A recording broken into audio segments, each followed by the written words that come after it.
Good morning students. कल हमने देखे थे डब्ल्यूबीसी के जो प्रकार हैं, उसमें हमने जो कणिकामय श्वेताणु हैं उनके जो तीनों प्रकार थे वो देख लिए। अब उसके बाद में हम हमारे जो अकणिकामय जो है डब्ल्यूबीसी उनके बारे में देखते हैं। अकणिकामय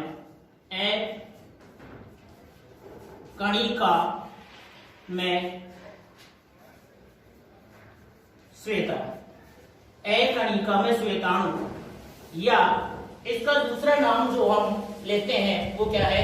एग्रेनुलोसाइट। एग्रेनुलोसाइट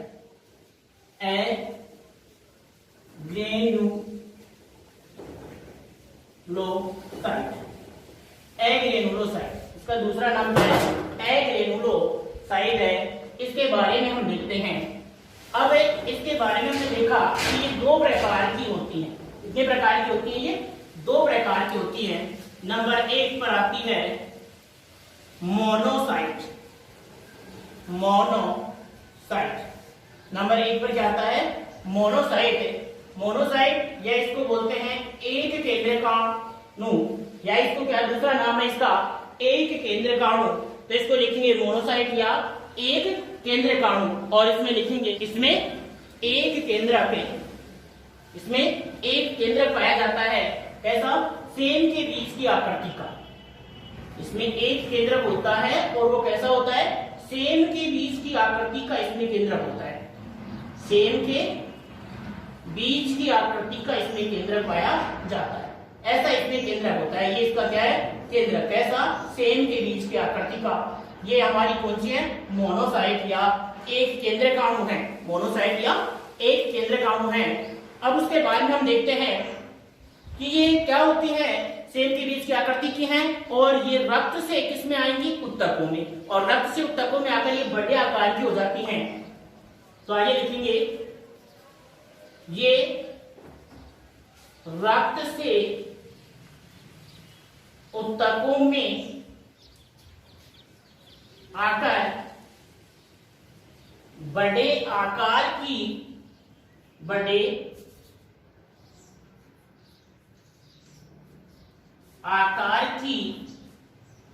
हो जाती हैं। बड़े आकार की हो जाती हैं, इसलिए इन्हें वृहद बक्षकाणु भी कहते हैं। इसलिए इन्हें वृहद बक्षकाणु भी कहते हैं। इसलिए इन्हें वृहद भक्षकाणु भी कहते हैं। इसलिए इन्हें वृहद भक्षकाणु भी कहते हैं। उसके बाद में हम देखते हैं कि ये क्या कार्य करती हैं? शरीर में एंटीबॉडी का निर्माण करती हैं। एंटीबॉडी मतलब हमारे शरीर का प्रतिरक्षा तंत्र है, उसका निर्माण करने का कार्य करती हैं। तो अगली लाइन में लिखेंगे, ये शरीर में एंटीबॉडी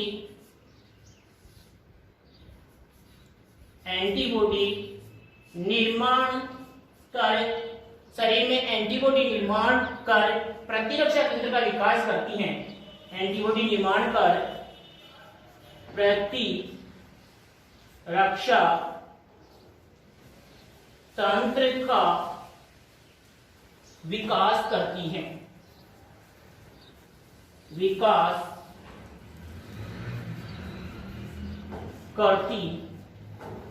विकास करती है मतलब ये शरीर में एंटीबॉडी निर्माण करके हमारा जो शरीर का प्रतिरक्षा तंत्र है उसका विकास करती हैं, उसको बढ़ाने का कार्य करती हैं। ये हुआ हमारा किसके बारे में?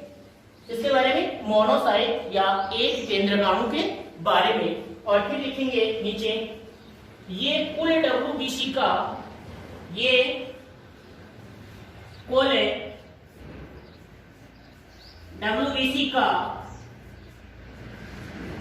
लगभग 6% भाग बनाती हैं।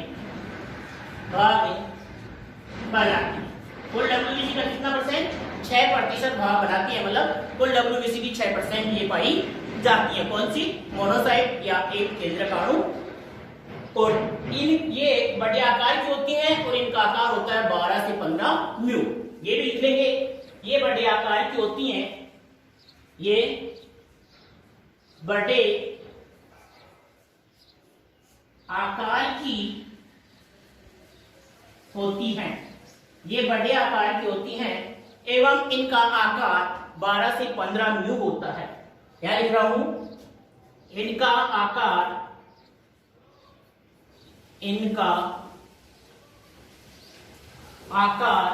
कितना? 12 से 15 म्यू होता है। 12 से 15 म्यू होता है। इनका आकार कितना होता है? 12 से 15 म्यू। और इनमें ये जो केंद्र बताया वो कैसा है? सेम के बीच की आकृति का, सेम के बीच की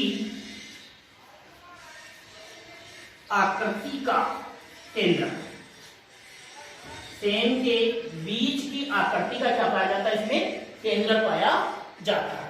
तो ये हमारी हो गई कौन सी? मोनोसाइट। कौन सी हुई? मोनोसाइट। दोबारा से देख लेंगे। मोनोसाइट या लिख देना एक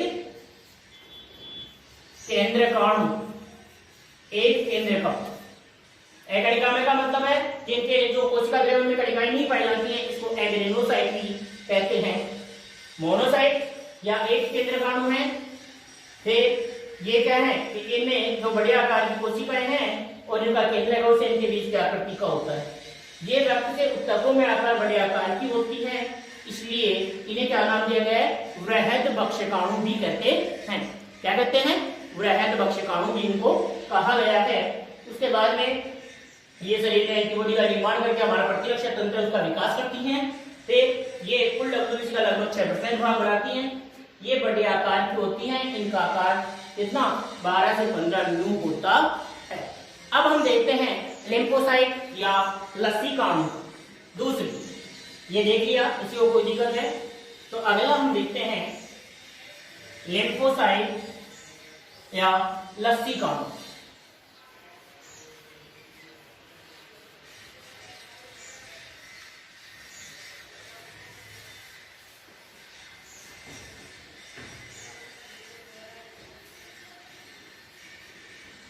दूसरी लिम्फोसाइट या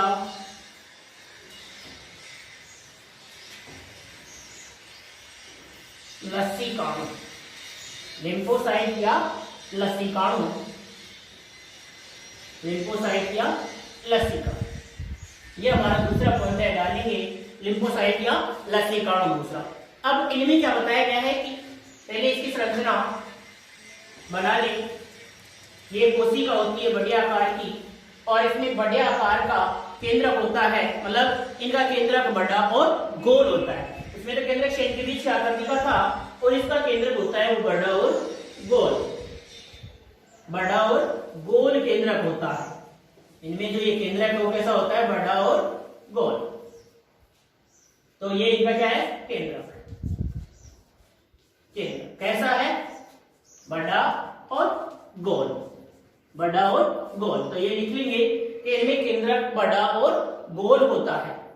फिर अगर हम देखें आगे तो इनका जीवन काल होता है वो 2 से लेकर 100 दिनों तक होता है।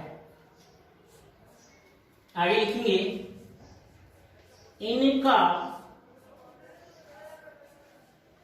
जीवन काल 2 से 100 दिन या 100 दिनों का होता है। 2 से 100 दिनों का होता है इनका जीवन काल। इसका जो हमारी लिम्फोसाइट से डब्ल्यूबीसी हैं उनका जीवन काल बताया गया है कितना? 2 से लेकर 100 दिनों तक इनका जीवन काल होता है। फिर ये क्या करती हैं? कहाँ कहाँ पाई जाती हैं?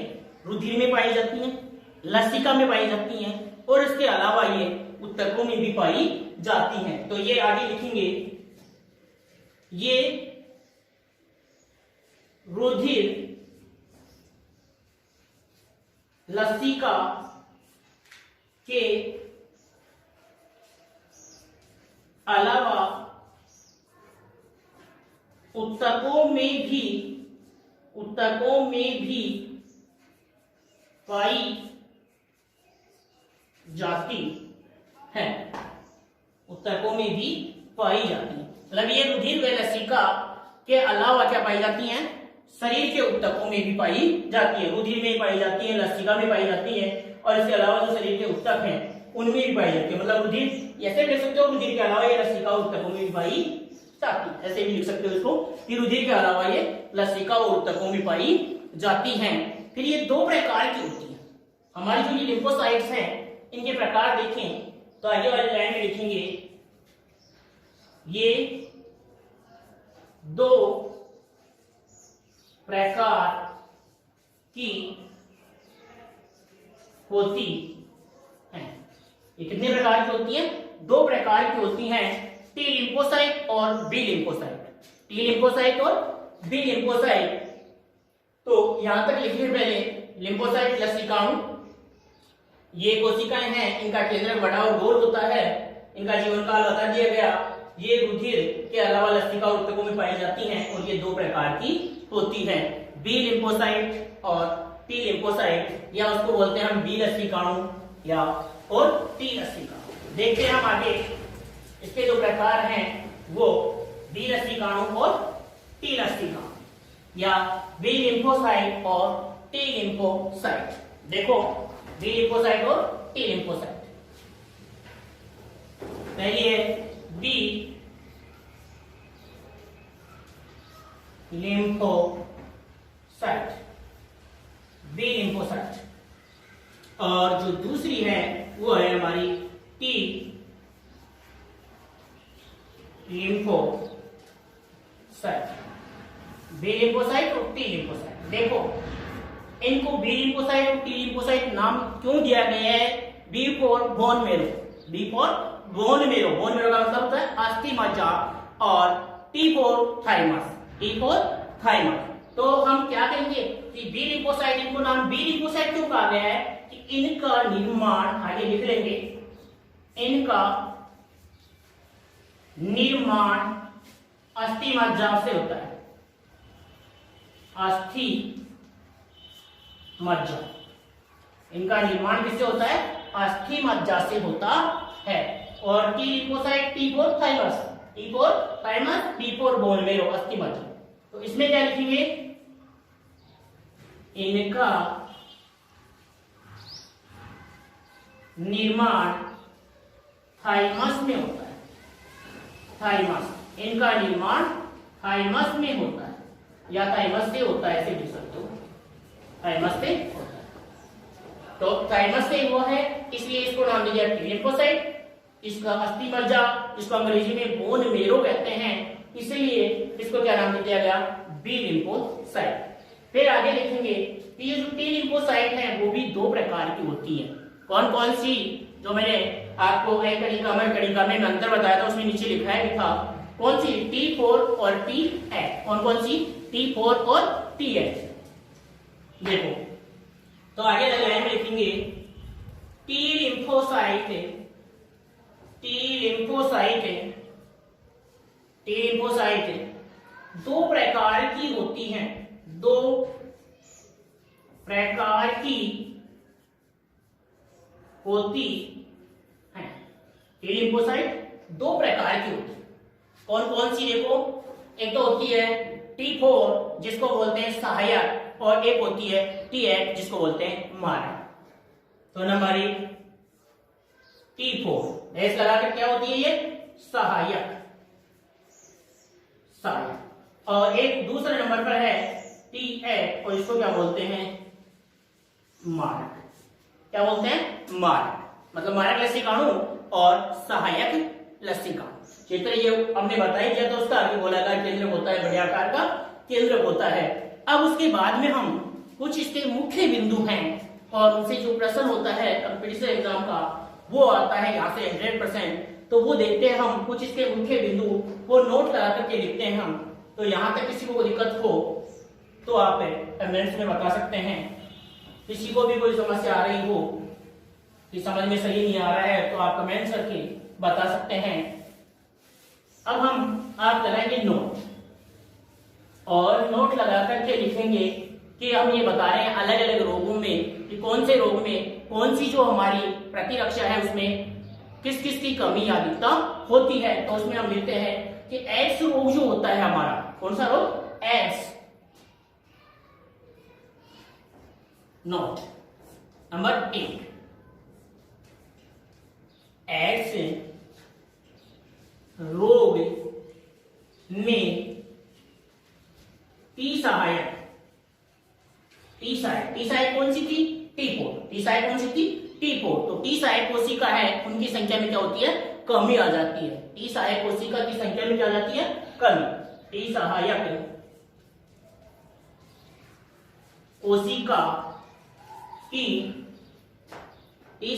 कोशिका की संख्या में कमी आ जाती है।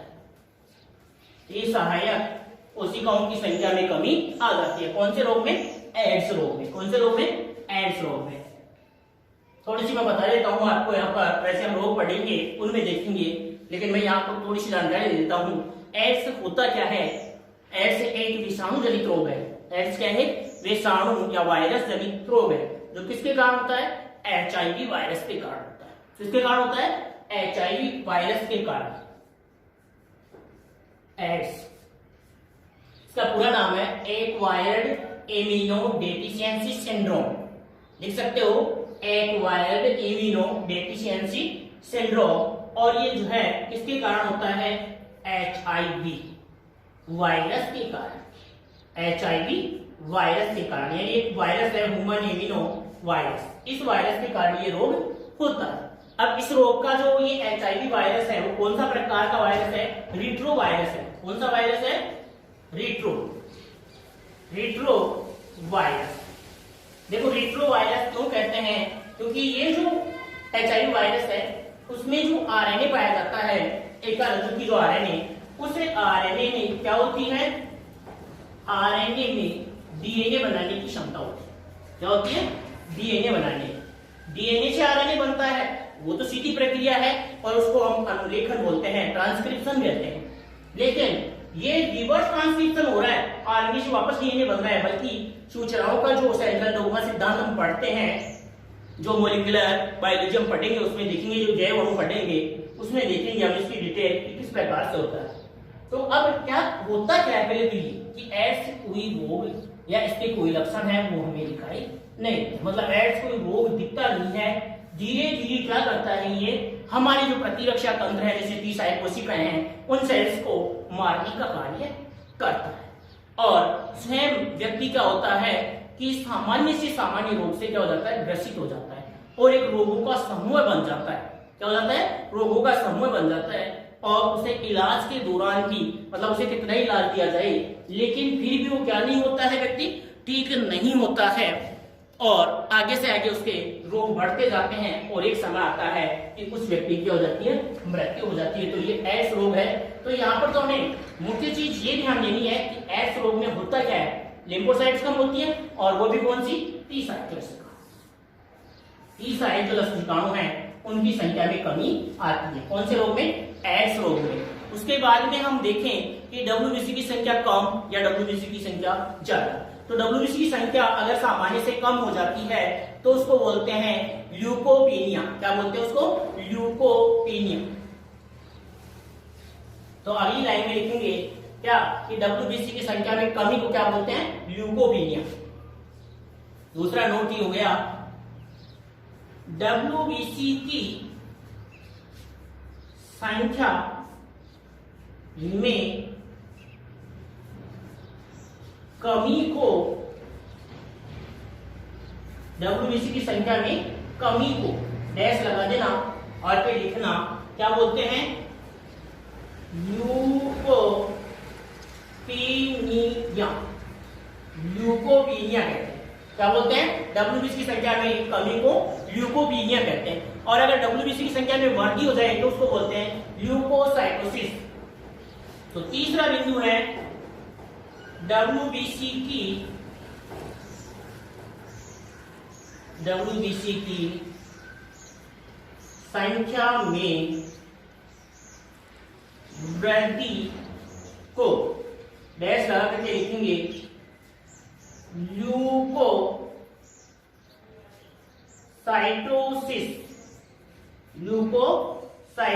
क्या बोलते हैं? ल्यूकोसाइटोसिस कहते हैं। अब आगे हम देखते हैं इसके बाद में चौथा जो अगला बिंदु है, तीसरा बिंदु हो गया। चौथा बिंदु हम देखते हैं कि WBC की संख्या अगर हजारों में बढ़े तो किसके संकेत है? एलर्जी के। और अगर WBC की संख्या लाखों में बढ़ जाए तो किसके संकेत है? ब्लड कैंसर के। तो WBC की संख्या में वृद्धि किसके संकेत है? एलर्जी और ब्लड कैंसर के संकेत हैं। और ब्लड कैंसर को क्या बोलते हैं? ल्यूकेमिया। क्या कहते हैं? ल्यूकेमिया। तो चौथा पॉइंट लिखेंगे WBC की संख्या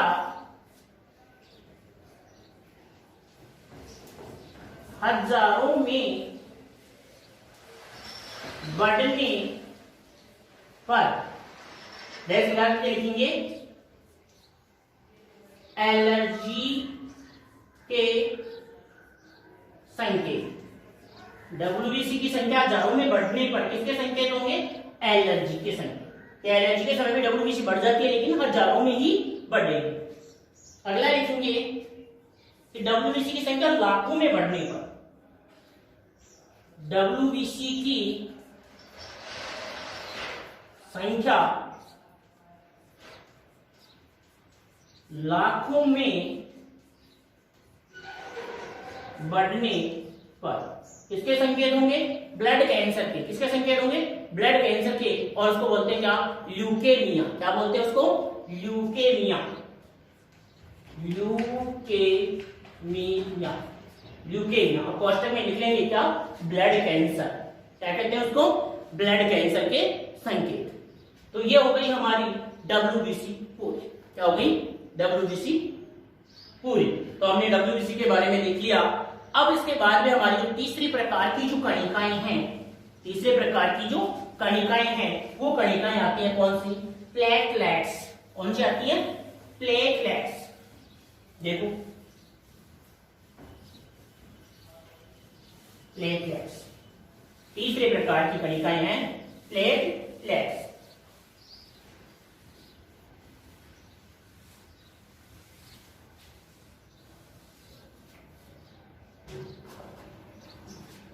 जो हमारा चौथा बिंदु है वो देखते हैं हम प्लेटलेट्स। प्लेटलेट्स इसको हम प्लेटलेट्स भी कह सकते हैं, पट्टिकाणु भी कह सकते हैं, बिंबाणु भी कह सकते हैं और थ्रोम्बोसाइट्स भी कह सकते हैं। तो प्लेटलेट्स या पट्टिकाणु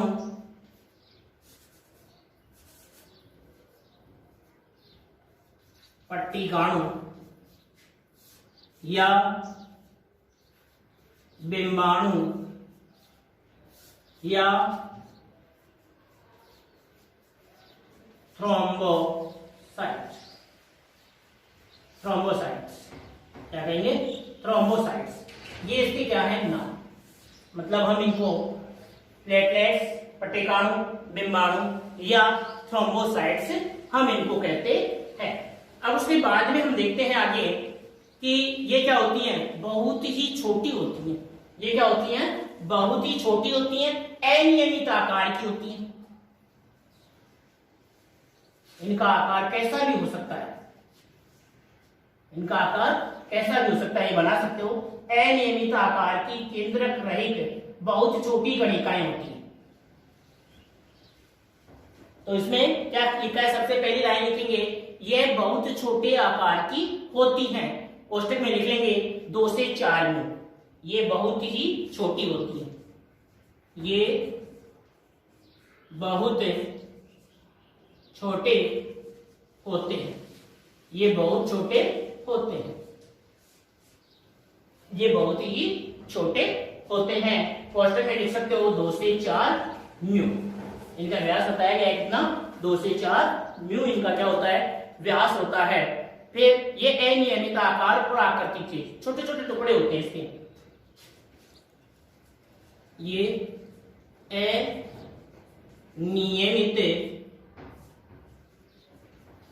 अनियमित आकार व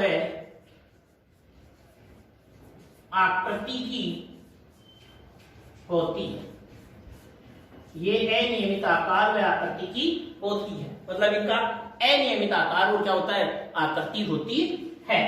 फिर इसके बाद में देखते हैं कि इनमें केंद्रक नहीं पाया जाता, ये केंद्रक रहित होते हैं। तो आगे लिखेंगे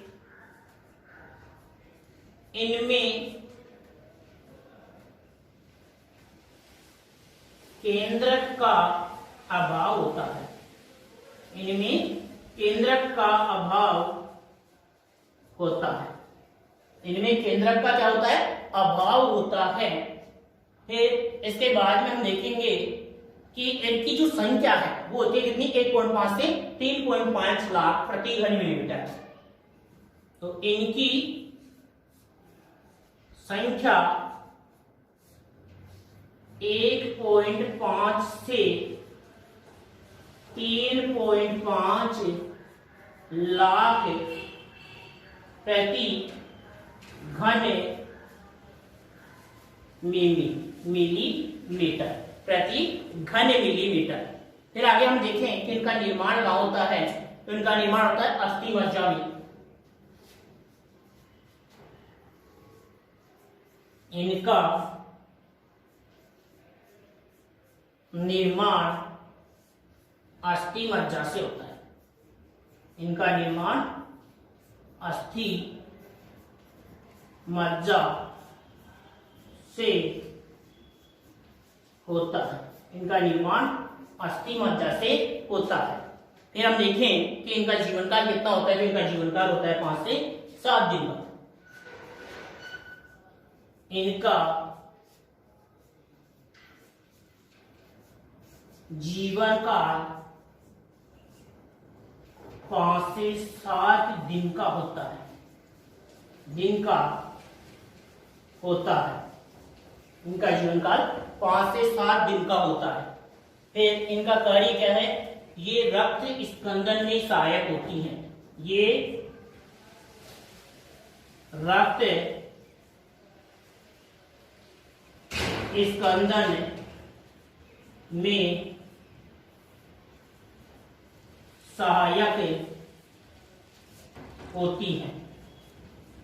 ये रक्त स्पंदन में सहायक होती है। इसमें सहायक है, ये रक्त स्पंदन में सहायक होती है। फिर एक इसके संबंधित रोग है जो आपने सुना होगा, डेंगू। कौन सा, डेंगू ज्वर। इस डेंगू ज्वर में क्या होती है, प्लेटलेट्स की संख्या क्या हो जाती है, कम हो जाती है। तो इसके उपचार के लिए सामान्य हम देखते हैं, जैसे बकरी का दूध, ऊँटनी का दूध, पपीते के जो छिलके हैं उनका जूस, नारियल पानी, ये जो चीजें हैं वो हम उपयोग में करते हैं प्राथमिक उपचार के रूप में। किस रोग में, डेंगू रोग में। तो आगे हम लिख लेंगे, इसमें नीचे अलग लाइन में नोट लगा कर लिख सकते हो, नोट, डेंगू रोग में प्लेटलेट्स की संख्या कम हो जाती है। नोट लगा करके लिख सकते हो आप, नोट, डेंगू रोग में प्लेटलेट्स की संख्या कम हो जाती है। डेंगू रोग में प्लेटलेट्स जो हैं इनकी संख्या क्या हो जाती है, कम हो जाती है। तो आप सभी इसको जो लिखा है उसको उतारे एक बार, उसके बाद में हम आगे देखते हैं कि ये किस प्रकार से और कैसे कार्य करती हैं। और इसके आगे जो हमारा पॉइंट है, वो जो पॉइंट हम आगे देखते हैं, उससे पहले ये उतार ले एक बार आप।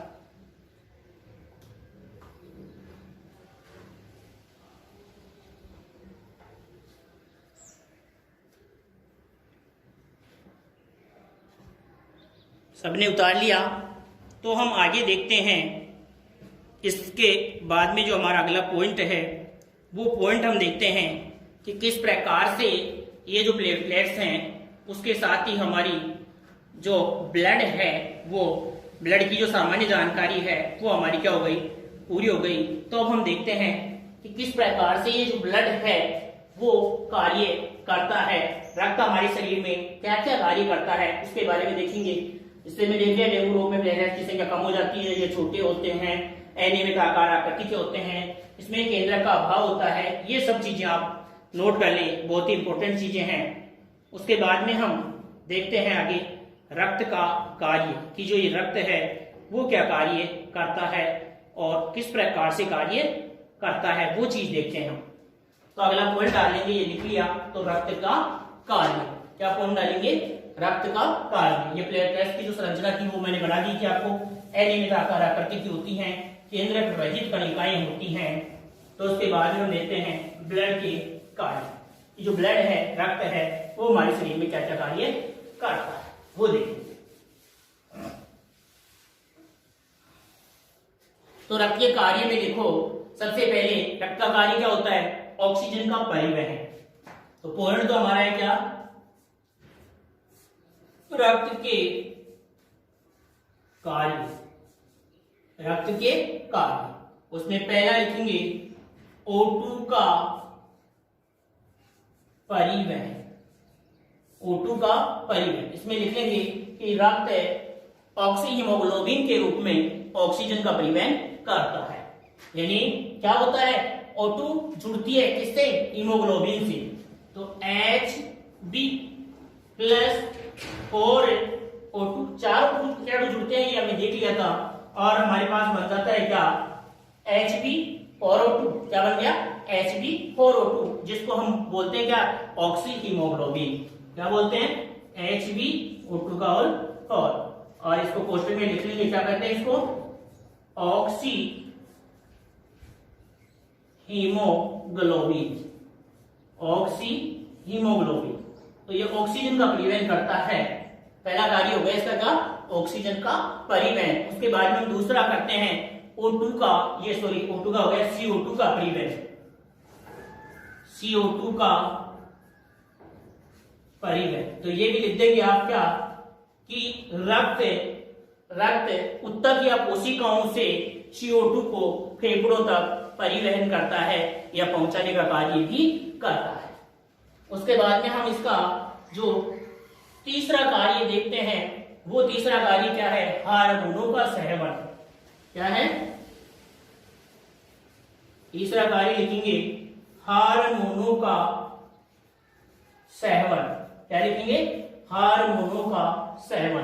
कि जो ये हमारा रक्त है वो हार्मोन्स का सेवन भी करता है, कि हार्मोन किस प्रकार से परिवहनित होते हैं, क्योंकि हार्मोन हमारी जो ग्रंथियां हैं उनके द्वारा स्रावित होते हैं, लक्ष्यांग तक जाते हैं, तो किसके द्वारा जाते हैं, रक्त की सहायता से ही वो पहुंचते हैं। फिर उसके बाद हम देखते हैं कि जो इसका चौथा कार्य है, कौन सा कार्य है, चौथा कार्य है, वो क्या होता है, कि जो उत्सर्जी पदार्थ बनते हैं ऊतक और कोशिकाओं में, उन्हें उत्सर्जी अंगों तक पहुंचाने का कार्य।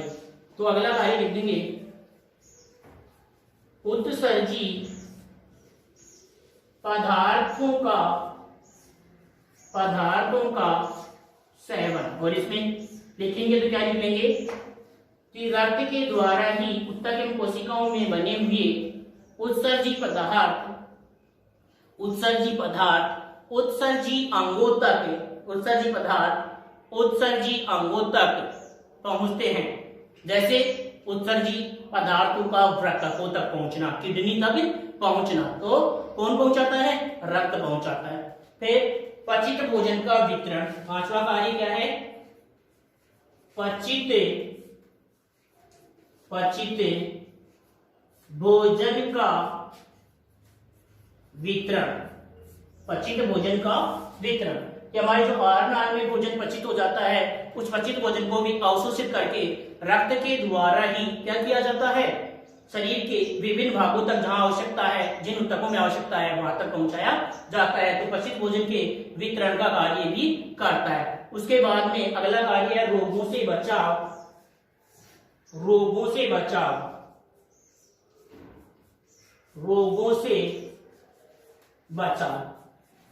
बचाव भी जो है हमारे रक्त के द्वारा ही होता है। क्यों, क्योंकि हमारे रक्त में क्या है, विभिन्न प्रकार के WBC हैं जो भी हमने पढ़ी हैं, वो WBC हमें रोगों से क्या देती है, सुरक्षा प्रदान करती है। तो रक्त में रोग प्रतिरोधक क्षमता बनाना, एंटीबॉडी का निर्माण करना, ये सब भी किसका कार्य है, रक्त का कार्य ही होता है।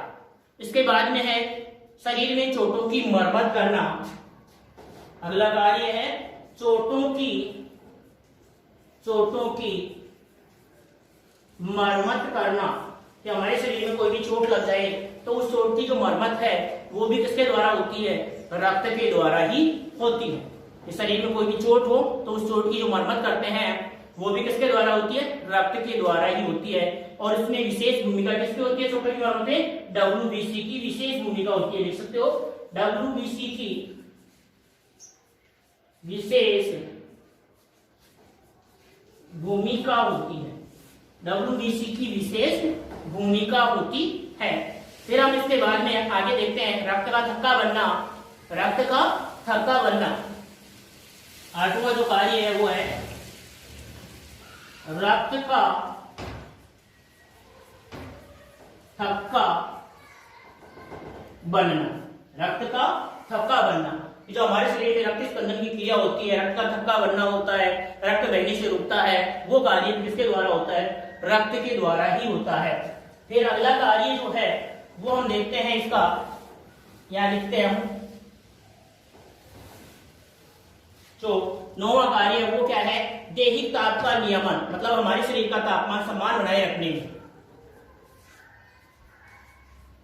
दैहिक ताप का नियमन, तो हमारे शरीर के सभी भागों का तापमान समान बनाए रखने का कार्य भी कौन करता है, रक्त करता है। कौन करता है, रक्त करता है। और जो इसका महत्वपूर्ण कार्य है लास्ट, वो है रोगों के निदान में, रोग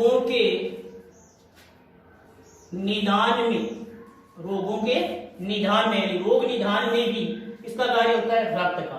क्योंकि विभिन्न प्रकार के जो रोग हैं उन रोगों की जो जांच हम करते हैं वो किसके माध्यम से करते हैं, रक्त के माध्यम से करते हैं। कोई भी डॉक्टर है विभिन्न रोगों का जो परीक्षण करता है, इसके क्या रोग है वो रक्त संगठन से ही पता लगाता है।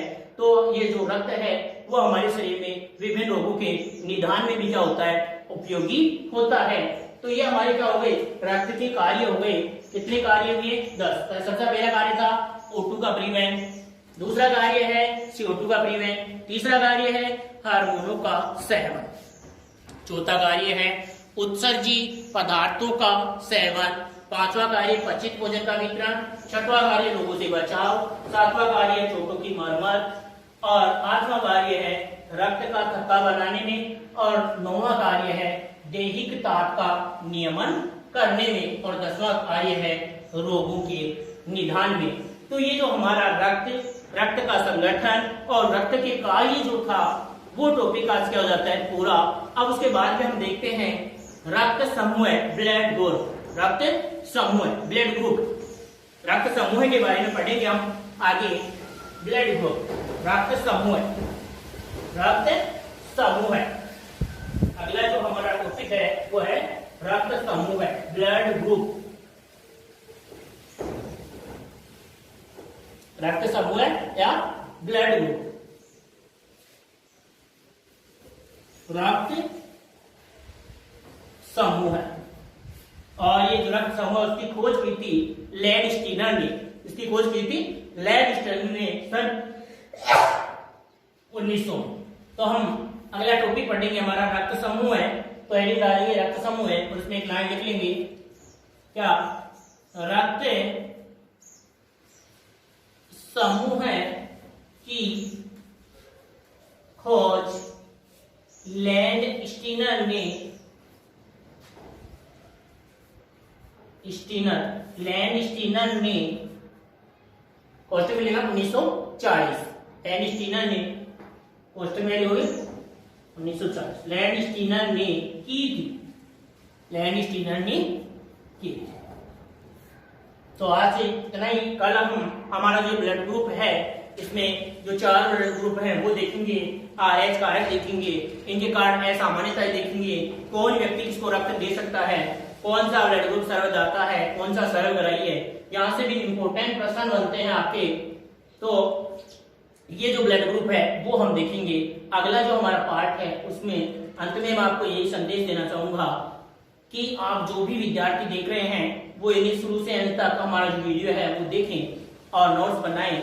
आपको अच्छी तरह से वीडियो दिए जाएंगे, अच्छी तरह से समझाए जाएंगे, लेकिन आप हमारा जो चैनल है उसको सब्सक्राइब करें ताकि आपको लाइव क्लासेस और लंबी क्लासेस दी जा सके। ये इतनी छोटी क्लासेस नहीं देकर हम आपको लंबी 1 घंटे या इससे भी ज्यादा की क्लासेस उपलब्ध करा सकेंगे। वो कब, जब आप हमारी लाइव क्लासेस चलेंगी वो, और उसके साथ ही ज्यादा क्लासेस भी दी जा सकें।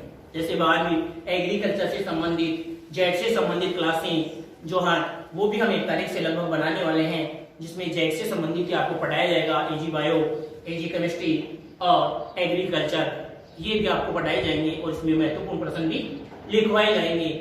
लेकिन इसमें आपका सहयोग हमारे लिए जरूरी है, तो आप इसमें ज्यादा से ज्यादा स्टूडेंट्स को जोड़ें और ज्यादा से ज्यादा बच्चों तक इसको शेयर करें और सब्सक्राइब और लाइक जरूर करें। जय हिंद, जय भारत।